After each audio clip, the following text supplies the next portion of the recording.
is Alexander Johansson, and I got to ask, is it Johansson? Is it Johansson? Correct me to start. Either one is good. Either one is fine. All right. So yes. Alexander Johansson, looks like you've got a lot going on in the tennis world. So tell me about you and what you're doing. Yeah, well, I am in the core. I'm a tennis coach, developmental junior coach. Started off playing some college tennis. Came over from the golden era in Swedish tennis. So yeah, played some of that. Did a little bit of college coaching, and then got into junior coaching. And then fairly quickly, I got into productive use of technology in coaching. So while I've been starting academies, now I'm running an academy up in New England. While I've been doing that on the side, instead of having friends, I've been working hard on trying to use technology productively in coaching and learning our sport. Okay, so using technology, I see a couple of different names. I see RAQTS, of course. I assume that's pronounced just like rackets, even though it's RAQTS. Yes. I like that. That's unique. Yes. But then there's also tennis techie. What's that? Yeah, so I started off actually creating a skill building app for the triangle of parent, player, and coach a long time ago. That was right when the iPhones came out, because I figured I was actually doing something in terms of skill building with little cards with the kids, and I figured we can leverage the phones to do that and involve everybody and what have you. So it was actually a very good tool, but I never really commercialized it. But because of that, I got into teaching coaches a little bit about usage of tools like that, as well as video. And specifically technical video initially, and then it went to match analysis, and I ended up actually working for A&M for a season while they were number 3 in the nation, which was a great experience. Sorry, which A&M? The Aggies. Texas A&M College Station. Okay. Yeah, there's more than one, right? There's a lot of them in the States. Okay, just making sure it's not the Georgia A&M, right? Yes. Yeah, no, I was living in Texas for 17 years. So okay, Bobby's got some history in Texas. I'm sure he'll bring that up. Yeah, I'm gonna say I'm hanging up now. The whole Aggie thing has already disrupted this conversation. I'm sorry to say it. I'm done. I was a horn frog. The TCU comes out. It's coming out. Oh, there you go. They're good. David Roditi, a great guy. Yeah, no. So I did some of that, which was a great experience. I still have a lot of use of that experience, really, and yeah, and I've been doing many different things in technology and educating coaches, speaking a lot on it, because it's basically been flashy tools out there, and there's a little bit of a generation gap, so people are not looking at them as actual tools like they used to with physical tools or even drills. So it's I've been kind of making my mission to bridge that gap, and then about 4.5 years ago, I realized that the backboard 2.0 was possible. So I set out to try to do that medium justice, because from what I've seen in terms of smart courts, etc., it's been either big companies kind of checking the box that they did technology, or it's been a technology company trying in the end somehow to connect with the end user, versus kind of the other way around. So I took that one on, and that has led to RAQTS, which is a kind of comprehensive 360 experience with interactive wall practice and playing. So okay, before we dive deep into RAQTS, there's one more thing called Hoplu. What's that?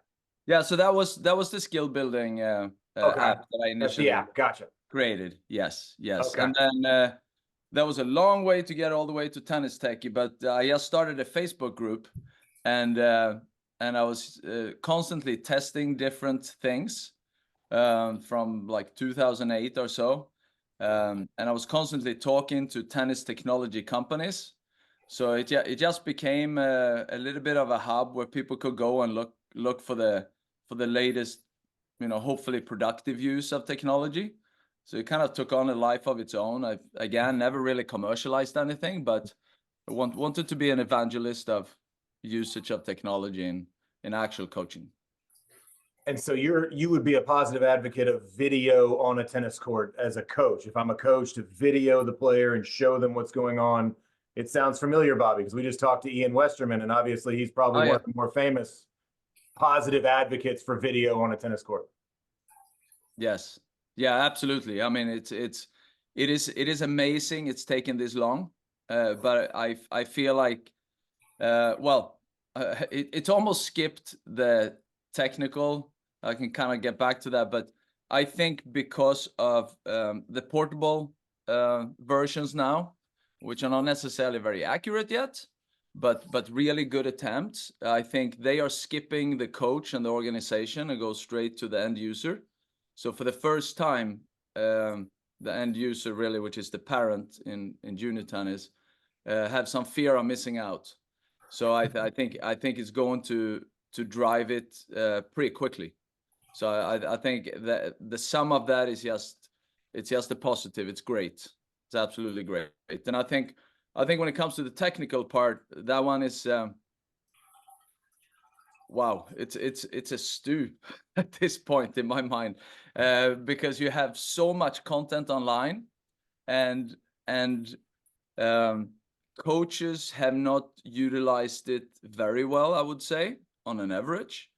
But now I'm seeing, at least in our area, there's a lot of parents that are now looking for these technical videos as evidence of whether or not their child is doing the right thing or not. So they find commonalities online and things that maybe they see in some course online. And if the kid is not exactly like that, then there is a problem. So it's a tricky situation right now. It's great that they want to use video, but to use it the right way is we are going to have a lot of responsibility, I feel, more than ever now coming up as coaches. So Bobby, you want to tell him how right he is in skipping, trying to monetize the coach with the technology and going straight to the parent and the player? I was going to say that I completely agree. Other than I'm laughing, having just been to the doctor this morning with a hypochondriac daughter who, you know, Googled that. That's what I'm laughing about with the parents. Now they're going to Google, they're going to look, but they're not going to know how to diagnose or, you know, or fix. So yes, as Alexander said, it's going to create a lot of opportunities and a lot of interesting circumstances for coaches. But yes, I'm a big fan of the end user. Obviously, we've spoken about it.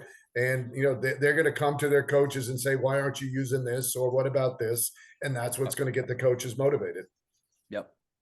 Yeah, I agree 100%. So it is, the sum of it, I think, is good, but we're going to have a lot of responsibility. And it's, I mean, the other big portion of that is the tangibles you can see, and common sense for parents is basically comparing my 8-10-year-old to Alcaraz's forehand, and it's there is a little bit of time in between there that we need to be doing the education on, and yeah, and we don't have that much footage on Alcaraz at 8 and 10, so.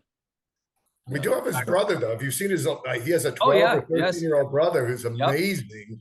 And it's like, my gosh, you know, but is that real? I usually assume those videos are just somebody saying, oh, I'm sure this is Alcaraz's brother. No, I mean, he's an amazing player, you know, and it's making it harder because I've always been an advocate of multi-sports. And you know, I'm kind of unfortunately changing my perspective a little bit, that from a stroke technical perspective, at 11 or 12, you have to be pretty close. If you want to go, even Division I think at this point is so, the kids are so good, and they're going to be so good. We're going to have more issues about, you know, do they size out? Do they get burned out? But the ability, they're going to have to be pretty technically sound at a younger age than I care to admit. Yeah. To continue playing, just because everything, you know, it's the perfect storm. People are watching, people are more engaged. The parents have more tools to bring back to the coaches, and it's just creating, you know, a better tennis player, or better structurally tennis player. Yes. Yep.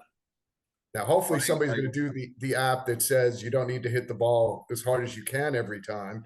And I would love to see, I would hope the Why next wouldn't step, you? well, yeah, exactly, is just to go to the analytics side of it. You know, right now I think we're focusing a lot on stroke production, but I really and Novak is really the only one on the professional tour that was the earliest to embrace the analytics, and I think we need to do more of that to see, even on the junior level, where these matches are really breaking down.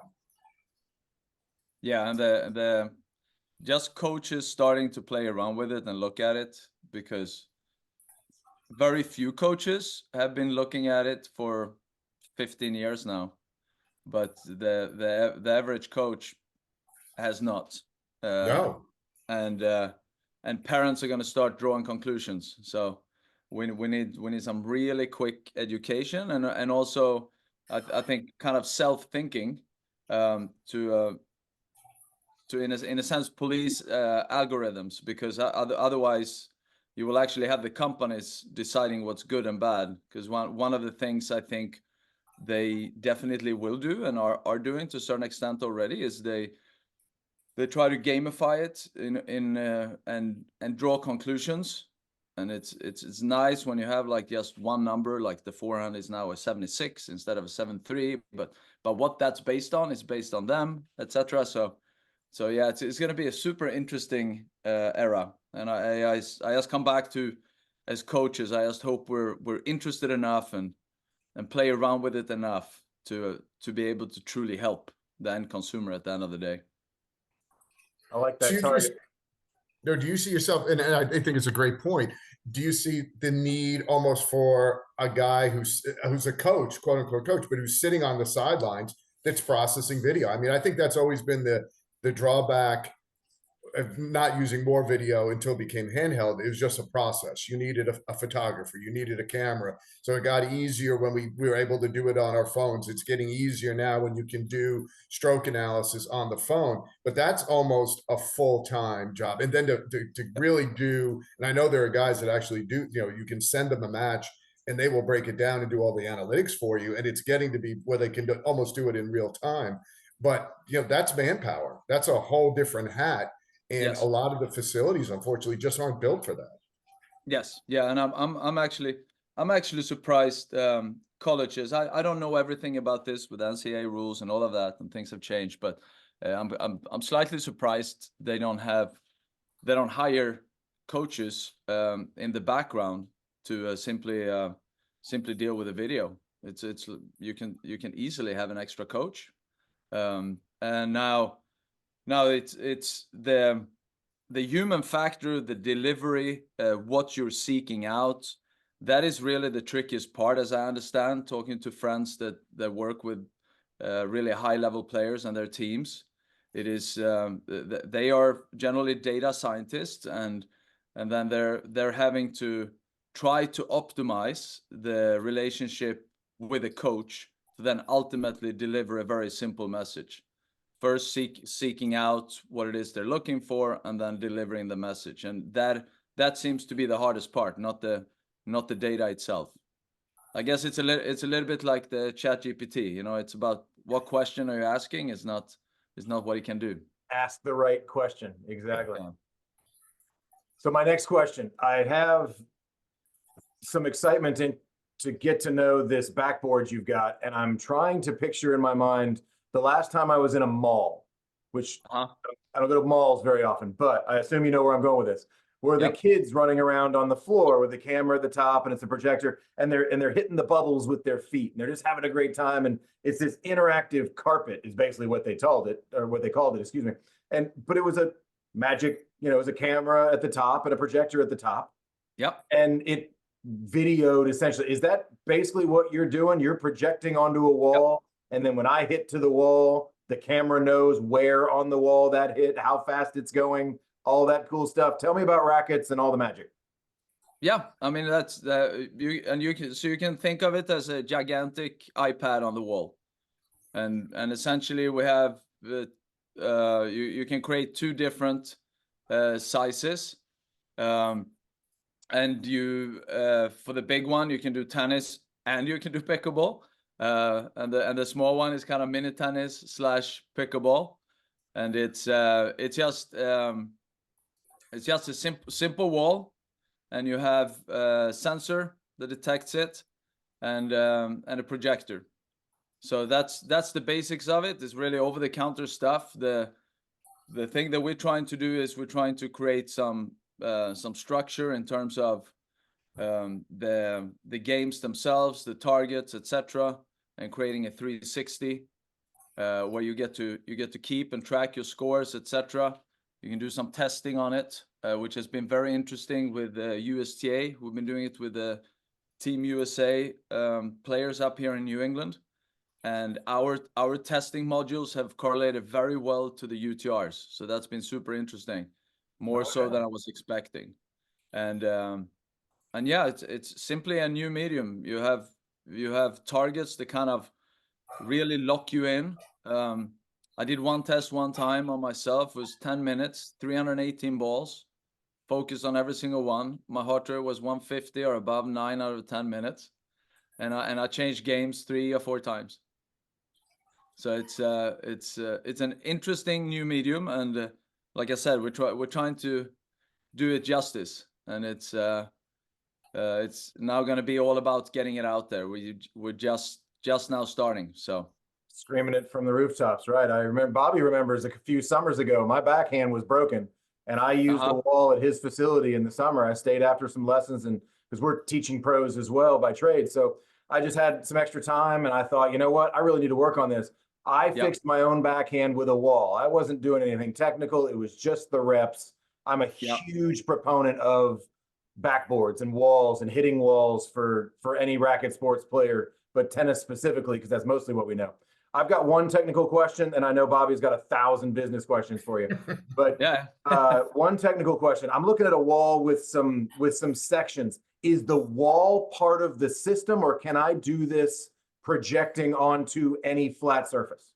Yeah, no. So essentially, we have a certain thing that you can pick up at Lowe's or Home Depot, just to keep things consistent, because we want to be able to, when you test, if you're testing in Atlanta, we want to be able to have the same thing up here. So you got that, and you got a hardcore flooring, hopefully, and then we paint that, and that's it. So it's just making sure that it's solid, and it's a certain plywood kind of thing. Okay.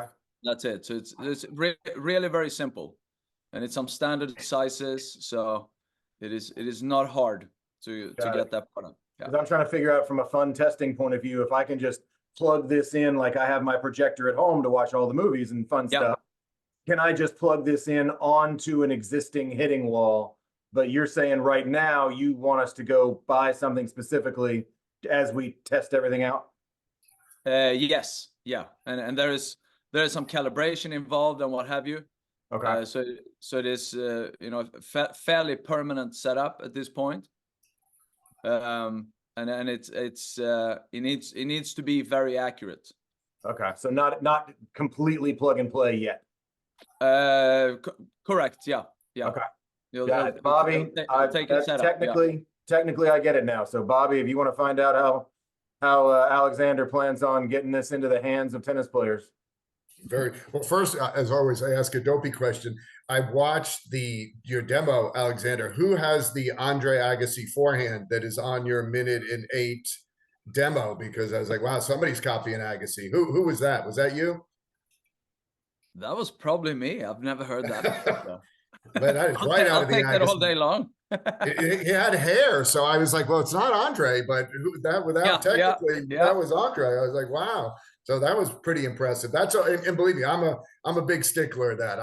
Shaun and I, we go through with our website. I don't want the wrong racket, the wrong person demoing it. It's got to look the part. And it was me, or it was a good junior. I looked an older person, so I'm guessing. Okay, that was me.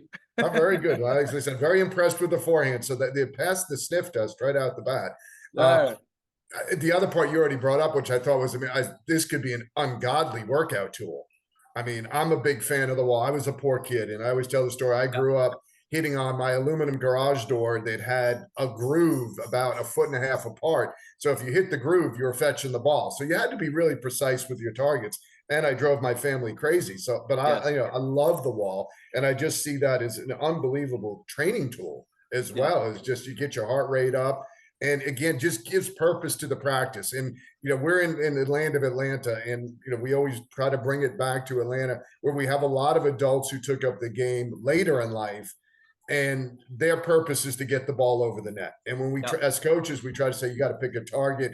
We always laugh with adults. We don't spend as much time with targets as we do with juniors, because we're just coaching them different, trying to get them to a different spot. But I think something like this, because we're seeing the proliferation of ball machines all over, they're getting easier to transport. They're cheaper. So people have their own. And so you're seeing people want to get the reps.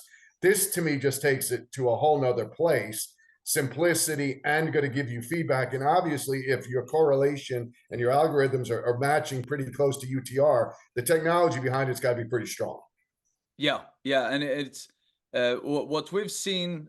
I personally, as a complete tennis and development nerd, I love people hitting all out on it and being able to get a lot out of that, even on a high level.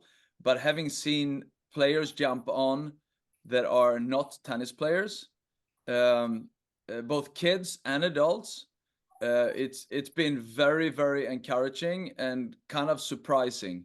But I guess the fact that you are controlling everything yourself, and that there is a target that kind of locks you in, is really helpful, because they pick up very quickly in terms of what they do the first minute versus the third or fourth minute is quite astonishing, to be honest. Well, and again, going back to your video, and again, kudos to you for doing it. But that was one of the things I picked up. You were predominantly hitting forehands, and for whatever reason, a ball came out low into your backhand, and you had to slice it to get it back over the net in order to hit the target. And I was like, if you're going out there trying to blast that ball, you're not going to be anywhere near that target. And that in itself, again, I obviously from your forehand, I knew you knew what you were doing, but that to me is hopefully the people who do it would realize, I can't hit that shot and be able to hit that target. The coach can tell you now until he's blue in the face, but when you start seeing it constantly in a short period of time by yourself, I think the recognition could come a lot faster. And again, as anybody who takes it up later, what you're really lacking is the reps. This is a great way to catch up your reps. Yeah. And those intangibles was actually one big motivation for me initially, because I have a hunch that the reason these older guys have been able to hang on at the very top of the game in the world is the intangibles. And part of that, I think, with them was they actually grew up hitting against the wall. Whereas a lot of the younger players never did. So in terms of understanding the relationship between you, the opponent, the tempo, in a sense, even though it's trained completely different on a wall, understanding angles, you kind of overtrain it, but in a different way, right?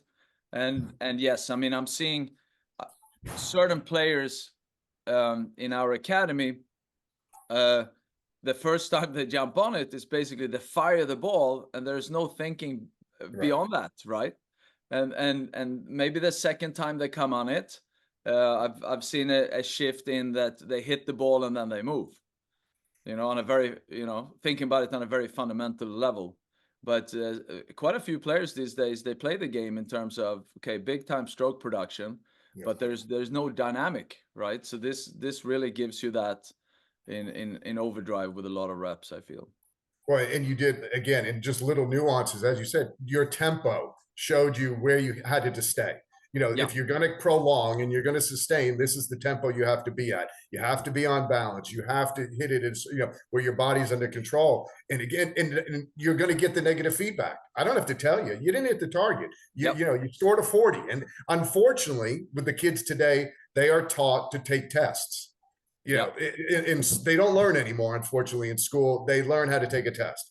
So this is feeding into the way that they process information anyway. So You know, like I said, okay, so now as it's on the business side, how much space do you need, and when do you see yourself making this available? Yeah, so it's available right now, and it is it's pretty affordable, I would say. We're looking for pioneer partners, but it's essentially for us to even come over there and install it. You're looking at about $3,000, and then you can rent over the counter equipment, and then we'll charge you monthly depending on what we decide for unlimited amount of users.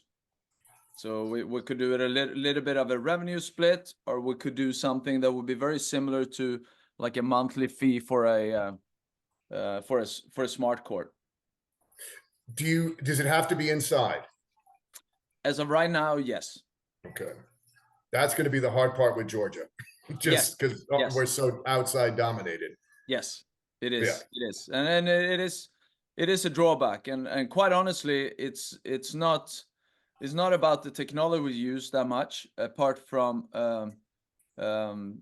projectors / screens outdoors. Right.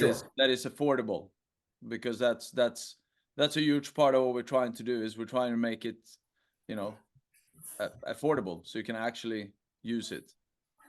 But if I own a inside pickleball club, I can bring my kid and here, go. Yes. You know, I mean, this is a half-hour lesson. You would, the $3,000, if you're thinking about it, you should realize you're going to make that back in a very short amount of time. I mean, it's like putting quarters in a pinball machine. The kids will be there. I want another 10 minutes. Sign, you know, here's another $10. It could be insane. It's going to be a matter of where we can put it, what multi-use facilities. I mean, it does bring up some creative stuff, but you know, it's fascinating. It's really fascinating. Yeah, it would be nice to have in a lot of different places. And yeah, the kids, we just got in a pickleball club up here in Boston, and it's interesting. So some kids, they don't want to leave. Yeah, and it's very nice to see. And then my final question always is, it's amazing in the tennis world, because our conversations began, I just looked back 6 years ago when I was consulting with courts. And obviously I gravitated to somebody who on LinkedIn said they were a tennis techie. And I was like, well, shoot, that's who we want to speak to. That, you know, we talked and laughed about courts. We were pen and pencil or paper and pencil. And then 4 years later, you know, there's how many different reserve systems you start doing it. This is a great idea. Do you have a competitor already who's already, you know, simultaneously doing something similar? And it's like, how does that work in tennis? Did everybody just comes to the same good idea at the same time, or? Yeah, not really, because it's actually it's a little bit tricky, because the ball is small and fast. Yeah. So most companies that try to do something similar are not as accurate, or they only take bigger balls essentially. And then, well, that's good, because yes, the other company is not tennis specific. It's that is the biggest thing. We are maximizing absolutely everything we do for racket sports. Fantastic. And so that becomes very different from a basic floor or interactive wall or display. Do you do any stroke analysis? Do you have any software involved with that yet? Or are you thinking about that? Or do you just have the person can be running down the road? The road, there's a lot. Yes. Technology is fascinating. Yes. But right now, and part of what we try to do, really, to be honest, is simplicity is huge in everything. Everything from the visuals to so right now we got the target. It's accurate. We have tempo as a factor. Yes. So that's where we're at today. Which is smart, because a lot of the companies that we've spoken to that are more they're too complicated, and it's always, you know, they have little thing. You're excited and say, okay, but you'll still see holes. Where I think it's starting simple is great. And as you said, you use my favorite, you know, tempo and accuracy. Well, that's pretty much, if you don't have those two things, you don't have balance. So, you're going to learn what you need to improve on just from hitting the wall. If the ball doesn't come back, you didn't do it right. It's real simple. So it's great. No, and it's hard. It's honestly hard to make it simple because there are so many options and so many things you could do. So it's simple. Yes, not it's being a the huge, right word huge there. part of the challenge, to be honest. Complicated to do it, but keeping the one thing. What's the phrase, Bobby? Keep the main thing the main thing. Yeah, that, keep it that simple. kind of simplicity. I like that. Not that what you do is easy. Yeah. No, I like that. Yeah. No, I could certainly screw it up. I could add 10 things in 2 seconds and say, yeah, but we're missing the point. I love, I said, you used all the right words. And so next thing, how do we introduce it to Atlanta? How do we get you, whether you come down and introduce it, where are you putting it in predominantly now? Where's been your best customer? Obviously indoor tennis facility or. Yeah. We're just starting, like I said. So it's indoor facilities. And ideally, if there is extra space, because the medium is not proven on the court yet, to keep it simple. Whereas, if you popped in 2 to 4 of these on one end court against a concrete wall, I could prove it in 5 minutes. But somebody's gonna want to do that. Right. So really, any additional space, and you did ask. You did ask about that. So it's for the full version, 15 by 30 feet. Okay. And then you need about 9 feet high ceilings. Then you can hit all out. No, but you're right. I mean, you could do this multi-court and just line up people, and it's like a modified ball machine court. Yes, and incorporate it if you make that part of your younger kids' courts, where you have more courts going across the court, to have that as one station or 2 stations in the corners, I think will function very, very well. Oh my God, that would be unbelievable with the kids. Like you said, just run them through stations. They're constantly moving. They're constantly getting a new stimulus. They won't be bored. They will not be bored. And you get some tangibles. Might even help, letting mommy know why little Joe is not ready for next group yet. Yeah. Oh, wait, no, that never happened. Alexander, I can't believe that happened. No, we'll find a way. I'm just picturing like the boot camp workout places where you have to go to each station and going around. Just have the kids going through and have some coaches, a coach in the middle with 100 kids and 10 of these. It wouldn't be difficult to maximize. That's an expensive setup, but you can get a lot done. Yeah. Yes. Yeah, I agree 100%. And I mean, another simple one for me is essentially the mini version at some empty space, which can be much smaller in lobbies or what have you, right?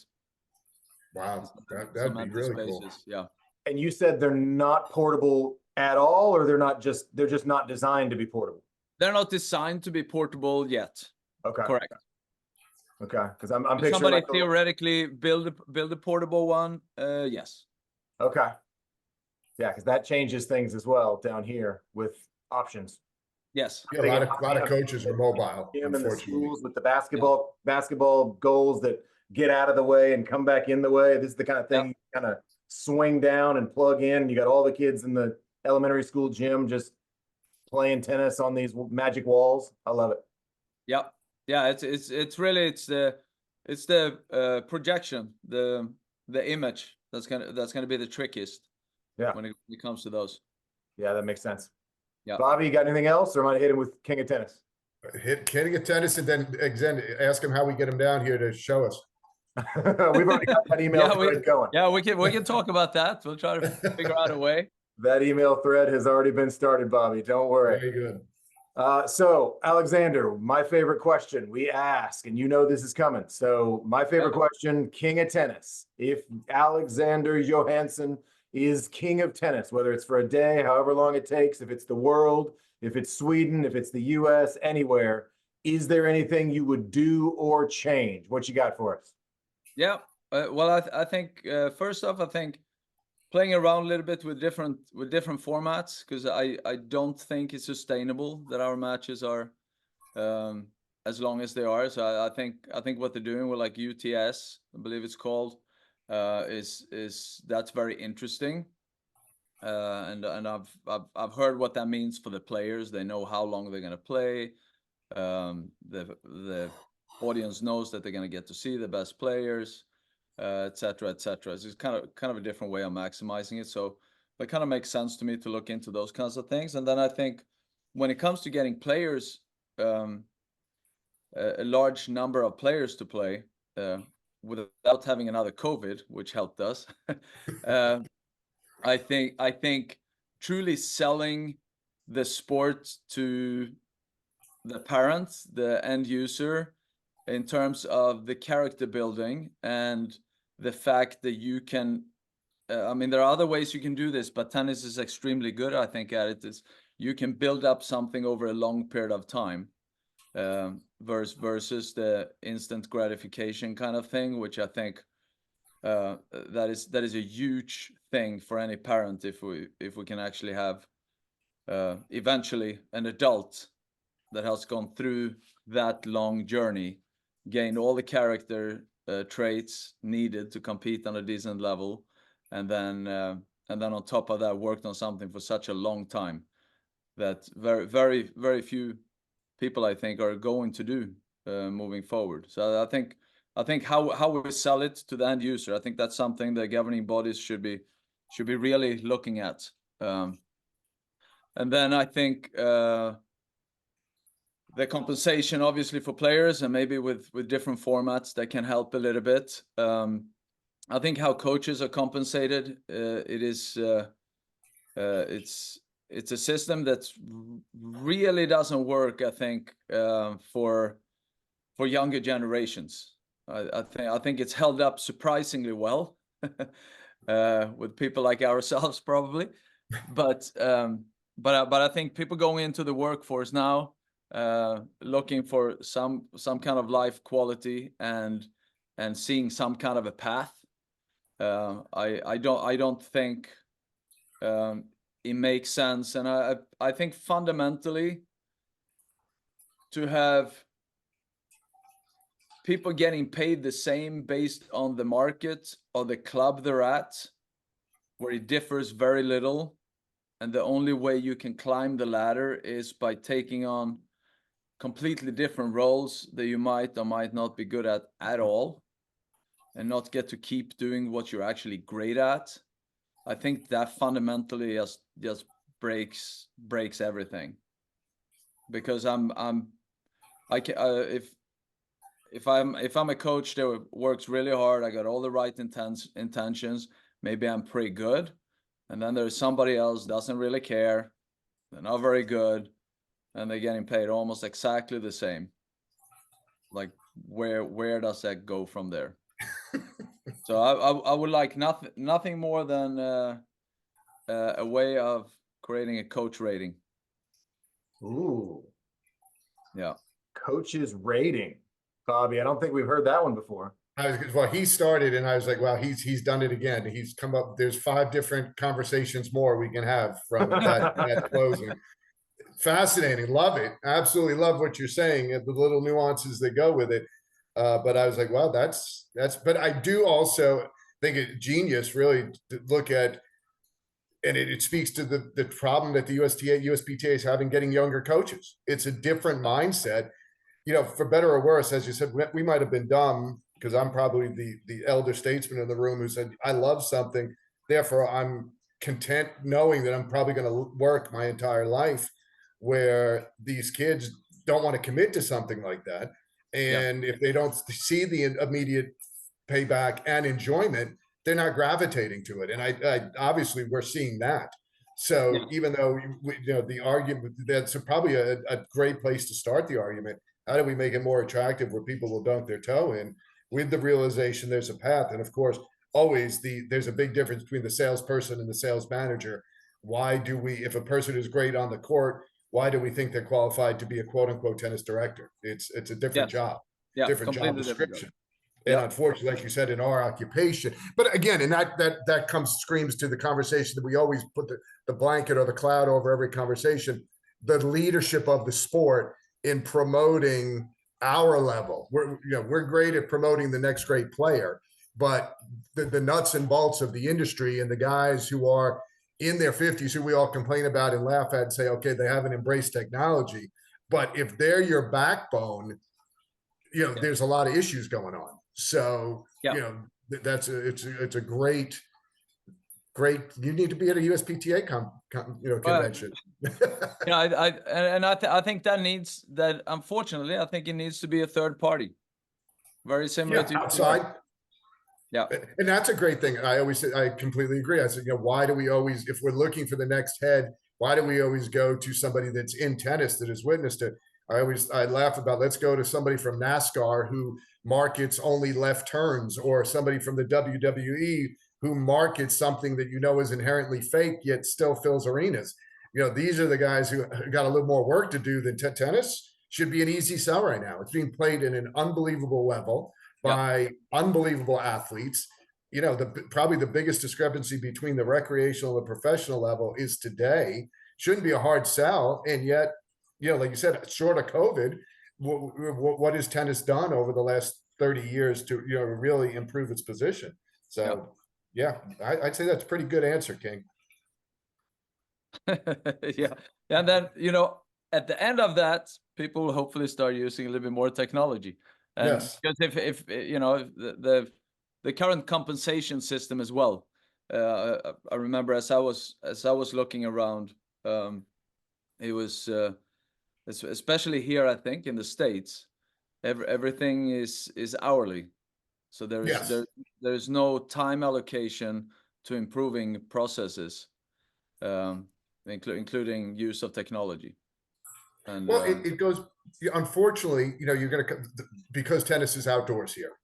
You're going to sit there and say, there's 4 facilities that we could speak to get this, but there are a lot of private baseball academies. As pickleball grows a little bit more, say, hey, look, here's a station. You drive over here. You're not coming in to get coached. You're coming in to get reps. You're going to get feedback instantly, and hopefully you'll be able to share it with your coach when you go take that next lesson. So just get the idea that you don't need to be on site to do this. We can do this someplace else, and you're not hurting my feelings because it's helping you become a better player, and that's what we're trying to do. Bobby, we drop off the kids at Dave & Buster's, and we go to the hitting wall in the back. They take down where the ping pong room is, right? Exactly. Nobody's back there playing ping pong, and this wall is in there. And as a parent, we can go in and get some exercise and work on our game in a game place. Exactly. We make it as fun as a family venture as skee ball. You have the kids playing skee ball, and I'm out there hammering away on my forehands and backhands. That's so many options, even in an area like this where actual tennis is outside. Yep. Where is a facility that's big enough, that's doing something active that you could bring and set this up as just another again, different station? Hey, I have a baseball player who's taking a pitching lesson, but my tennis player, this way I don't have to drop. I'm not going crazy dropping them in 2 places, and I'm still getting feedback. I think that to me is the marketing angle down here, at least, unfortunately. And it's batting cages. Yeah. Absolutely. Yep. Yeah. I like it. Like it a lot. All right, Alexander, we can go on like this forever. So let's take the rest of that offline, because I think what we're going to do is try to figure out how to help you get what you're doing down here. Bobby, I like the King of Tennis answer. I think we can do hitting walls down here. You know me. I want my hitting walls in Atlanta. I've been trying to figure out how to do it. I hadn't considered it might be a magic hitting wall. I'm just thinking a hitting wall. But Alexander, I really appreciate your time, and we will follow up for sure and figure out how to tell everybody down here that they need to get in their RAQTS hitting wall. And we will share all the information in the show notes and everything, and make sure everybody's got their links and how to communicate with you. And you said you're looking for initial partners. Pioneer partners that want to give it a shot for a year and go from there. Yeah, I am sure we can find somebody to take you up on that. So let's follow up there as well. Alexander, quick question, Alexander. Have you spoken to anybody down here?